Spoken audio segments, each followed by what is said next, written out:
ഏറ്റവും വലിയ, അവനേക്കാൾ അക്രമിയായ വേറൊരാളുണ്ട്. മിമ്മൻ ഇഫ്തറാ അലല്ലാഹി കദിബ, അള്ളാഹുവിനെതിരെ ആരോപണം പറഞ്ഞവൻ. ലിയുദില്ലന്നാസ ബിഗൈരി ഇൽം, അള്ളാഹുവിനെ സംബന്ധിച്ചുള്ള ഇൽമില്ലാതെ ജനങ്ങളെ വഴികേടിലാക്കാൻ വേണ്ടിയിട്ട് അള്ളാഹുവിനെതിരെ പറഞ്ഞവൻ, അവനേക്കാൾ അക്രമി വേറാറുണ്ട്.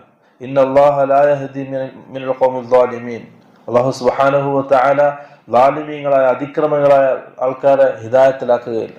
ഈ ആയത്ത് പറഞ്ഞിട്ട് ഇബ്നു കസീർ റഹ്മത്തുള്ളാഹി അലൈഹി പറയാണ്, ഈ ആയത്തിൽ ആദ്യത്തെ ഖിതാബ്, ഈ ആയത്ത് കൊണ്ട് ആദ്യമായി ഉദ്ദേശിക്കുന്നത് അംർ ബിൻ ലുഹയ്യിനെയാണ്. അവനാണ് അറബികളെ, ഇബ്രാഹിം സന്തതികളെ അറബികളെ തെറ്റിച്ചത്. വിഗ്രഹ ആരാധനയിലേക്ക് അവനാണ് കൊണ്ടുപോയത്. ഇപ്പൊ ഈ ആദ്യത്തെ ഉദ്ദേശം അംർ ബിൻ ലുഹയ്യ് ആണെന്ന് ഇബ്നു കസീർ റഹ്മത്തുള്ളാഹി അലൈഹി രേഖപ്പെടുത്തിയിട്ടുണ്ട്. ഇബ്നു അബ്ബാസ് റളിയല്ലാഹു അൻഹു പറയാണ്, അന്ന് നൂഹ് നബി അലൈഹിസ്സലാമിന്റെ സമൂഹത്തിൽ ഉണ്ടായിരുന്ന രൂപങ്ങൾ, ആ മഹത്തുക്കൾ, ആ സൂറത്ത് നൂഹിൽ അല്ലാഹു സുബ്ഹാനഹു വ